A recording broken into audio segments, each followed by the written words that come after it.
मुलींचा शिक्षण आमच्या हक्काचं, शिक्षण आमच्या हक्काचं, हॉस्टेल आमच्या हक्काचं, हॉस्टेल आमच्या हक्काचं, 5 ऑगस्टचा जी रद्द झालाच पाहिजे. संविधानिक शब्दांचा वापर आपण केला पाहिजे असा आग्रह असतो ना, की तुम्ही संविधानिक भाषेत बोला. तुम्ही आपण जर एखादी शिवी द्यायला लागलो तर लोक आपल्याला अडवतात आणि म्हणतात की नाही नाही तुम्ही चुकीची भाषा वापरताय, तुम्ही संविधानाच्या भाषेत बोला.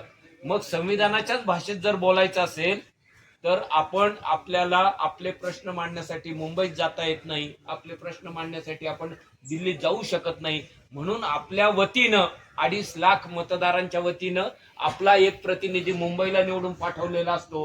6 लाख लोकांच्या वतीनं आपला एक प्रतिनिधी संसदेमध्ये पाठवलेला असतो. आणि यांना संविधानातले शब्द आहे विधानसभा सदस्य, विधान परिषद सदस्य, लोकसभा सदस्य, राज्यसभा सदस्य. बरोबर आहे ना?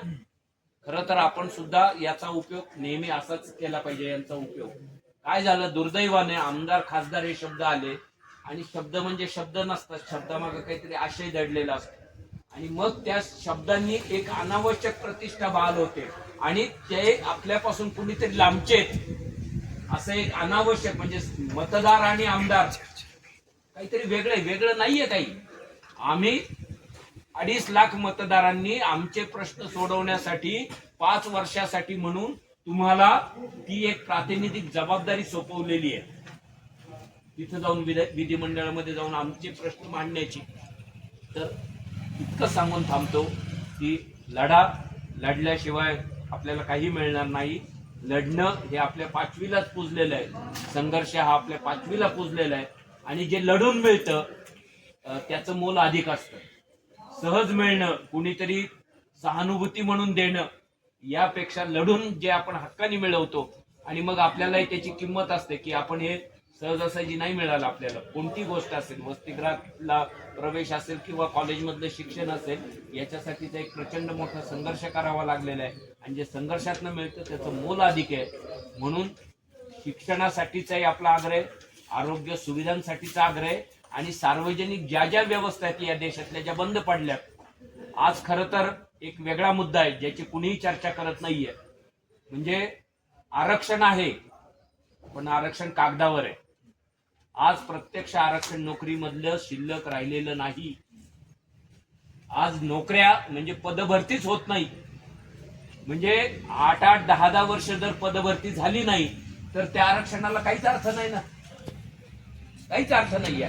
सगळ्यात मुख्य मुद्दा आहे म्हणजे मागाशी मी जे म्हटलो की सन्मानानं जीवन जगायचं असेल तर माणसाला काय लागतं, अन्न लागतं, वस्त्र लागतं, निवारा लागतं, शिक्षण लागतं, पण त्याही पेक्षा सगळ्यात महत्वाचं आहे रोजगाराची सुविधा लागते, उपजीविकेचं साधन लागतं आणि हाताला काम लागतं. नाहीतर तुम्ही डॉक्टर झालात, तुम्ही इंजिनियर झालात, तुम्ही वकील झालात, सगळं झालात, MPSC झालात, UPSC झालात आणि तुम्हाला 10 वर्ष पोस्टिंगच मिळालं नाही UPSC करू नये तर काहीच उपयोग नाहीये ना. आज आपले लाखो तरुण आपले असे आहेत की जे परीक्षा देऊन पास झालेत, मेरिट लिस्ट लागल्यात, नियुक्ती नाही, पोस्टिंग नाही, पोस्टिंगच नाहीये. 4-4, 5-5 वर्ष लोक म्हणजे आई वडिलांनी वयाच्या कितव्या वर्षापर्यंत वाट बघायची. आई वडिलांना असं वाटतं आपल्या खेड्यातल्या की आता लेकरू शिकलंय, झालंय 15वी झालंय, 16वी झालंय, 20वी झालंय, आता ते नोकरीला लागेल आणि घराला काहीतरी हातभार लागेल. पण वयाची जर 40शी उलटत असेल आणि अजून आपली नोकरीच पक्की नसेल तर सगळ्यात मोठा प्रश्न तो आहे. त्यामुळं लढल्याशिवाय आपल्याला या देशात या पुढच्या कालावधीमध्ये काहीही मिळणार नाहीये. आणि दुर्दैवानं, आपल्या सगळ्यांच्या दुर्दैवानं सध्या केंद्रात आणि राज्यात जे सरकार अस्तित्वात आहे ते कुठल्या मार्गाने निवडून आलं, कसं आलं सोडून देऊ आपण, पण ते संविधानाला न मानणार आहे ही सगळ्यात मोठी अडचण आहे. की ज्यांचा संविधानावर विश्वासच नाही अशी मंडळी दुर्दैवानं आता सध्या सत्तेमध्ये आहे. त्यामुळं तर अशा प्रतिकूल काळात आपली संविधान मानणाऱ्यांची लढाई अत्यंत अवघड आहे आणि एकमेकांच्या सोबतीनं ती लढणं हाच आपल्या पुढचा पर्याय आहे. आपण तो करूयात. तुमच्या सोबत आहोत, तुमच्या लढ्यात आहोत, इतकंच. लोग मेरे गाँव के मशाले चल पड़े हैं लोग मेरे गाँव के। ले मशाले चल पड़े लोग मेरे गाँव के। ये मशाले चल पड़े हैं लोग मेरे गाँव के। अब अंधेरा जीत लेंगे लोग मेरे गाँव के। ये मशाले चल पड़े हैं लोग मेरे गाँव के। ये मशाले चल पड़े हैं लोग मेरे गाँव के। पूछती है चौपड़ी और पूछते हैं खेत भी।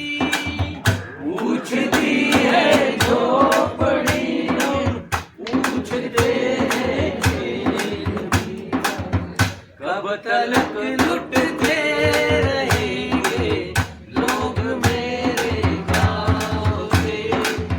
कब तलक लुटते रहेंगे लोग मेरे गाँव के। ले मशाले चल पड़े लोग मेरे गाँव के। ये मशाले चल पड़े लोग मेरे गाँव के। बिन लड़े कुछ भी यहाँ मिलता नहीं ये जान कर। बिन लड़े कुछ भी यहाँ मिलता नहीं ये जानकर।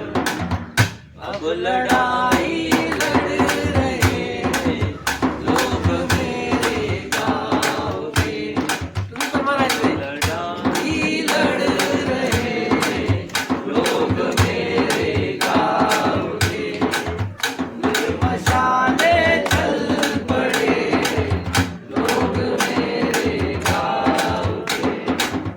ले मशाले चल पड़े लोग मेरे गाँव के।